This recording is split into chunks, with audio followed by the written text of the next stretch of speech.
I think you saw this viral video. Play it, please. So, before mag-quarantine, mamalit sa ako diri. Uy, klaro gito no? Kaya pwede mo ko mamalit. Kaya inigsaka ko, dali na ko napapasok baka naugon. Kaya pwede pa ko mamalit. What if positive ko? Anyway, mo ako sasakto yapon ko si Gwen.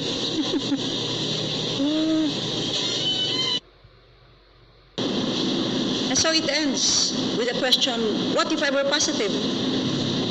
All ROFs made to pay ahead 4,000 pesos, which should otherwise have been free, because over here in Cebu, we did not charge a single centavo for the swabbing upon arrival.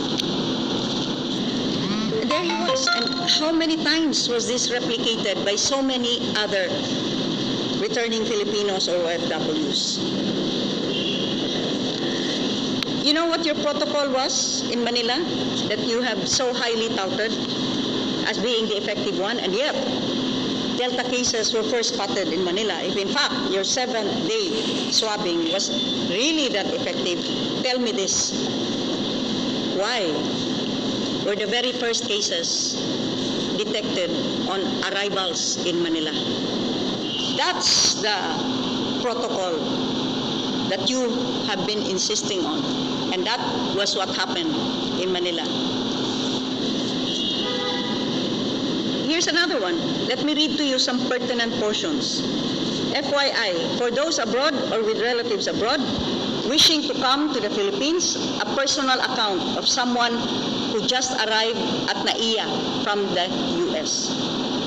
It is such a hassle to arrive in the Philippines from abroad. As soon as plane arrives, you have to wait inside the airplane for a doctor and his staff to check everyone's temperature and vaccination records. The most stupid thing is that vaccination from the USA is not considered as grounds for a shorter quarantine. Only vaccinations in the Philippines. This was before you amended that only vaccinations in the Philippines would be accepted. At any rate, let me go further. Then we had to go down and be ushered to the airport where, and this is all caps, they made sure that we prepay the swab test to be conducted on the 7th day, exclamation point. I am just wondering why arrivals in Manila were made to pay for the swab test. Over here in Cebu, the swabs are conducted for free by the Department of Health. They did not have to pay for the swab test, but in Manila, they were made to prepay the swab test. The clear money maker, his words, not mine, I am just reading. The clear money maker is that we pay this Detoxicare company na never heard. We found out that Detoxicare contracts out the job. For example, one of them is Makati Med. They are agents only. Ay naku, since we are on quarantine, we cannot take outside transpo. So we asked a hotel for a sedan or equivalent transpo, the cheapest of which cost 2,200. A van costs 3,500. They contracted all transfers to an outside company or companies, not from the hotel. Our pickup was done by a company owned by a certain Cecilia Castañeda. Pangwarta na naman. His words, not mine. The test is 4,000 per person. But we get senior discount, we paid 3,200. Let me bring you back to the timeline just to refresh your memory.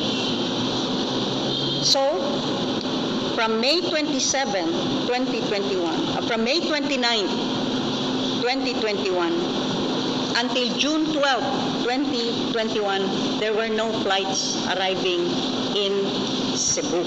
All flights were diverted to Manila, where all OFWs and all ROFs were swabbed only on the 7th day. Think about it. The daily arrivals of ROFs and OFWs in Manila is 1,500. Add to that the arrivals that should have been swabbed upon arrival here in Cebu, but because the flights were diverted, these passengers had to go to Manila and subjected only on the 7th day of swabbing. That would have been an additional 800 passengers. So 1,500 plus 800, that's 2,300 to 2,500 daily of OFWs and ROFs being sent to quarantine hotels, not really knowing whether they already were carriers because they were not swabbed upon arrival. And as they go to their separate and respective quarantine facilities, they get in contact with hotel staff, they get in contact with other OFWs, because the hotel staff are not enough to strictly implement their staying inside the room only. And these hotel staff that they come in contact with, they go home to their families. And then, if in fact this OFW was already carrying the Delta variant, there you see the explosion. You could have slowed it down. Could you have slowed it down? If you would only swab on the 7th day, how? Tell me. In fact, your policy of insisting that it should be a swab on the 7th day was what caused this explosion. Why? Because you based that policy on the faulty and illogical presumption that all ROFs and all OFWs that arrive in the Philippines should be reckoned as day one. When these people are coming from different environments, coming from different countries, and are not similarly situated in terms of viral load. So, we had no flights from May 29th.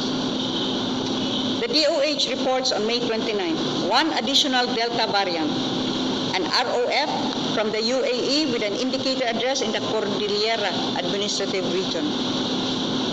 On June 21, 4 additional Delta variants, ROFs. Of one Cebuano who landed in Manila, where protocols were not that strict. In fact, upon reaching the hotel, he was told to go out to the convenience store to buy his essentials because he would be quarantined for 10 days. You have that video? Let me show you this briefly, just to remind you. Can you play it?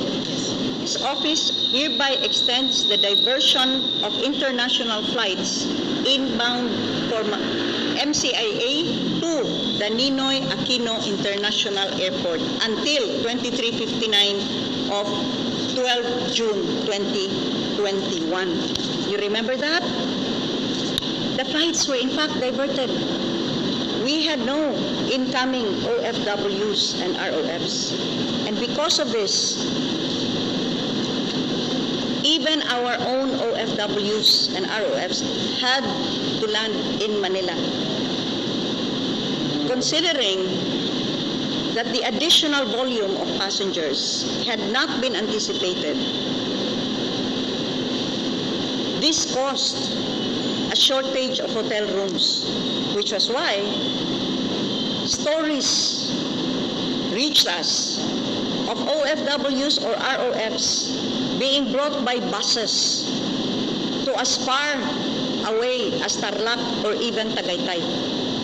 At times, the bus filled with OFWs and ROFs would have to stop twice or thrice at 2 or 3 hotels begging for rooms.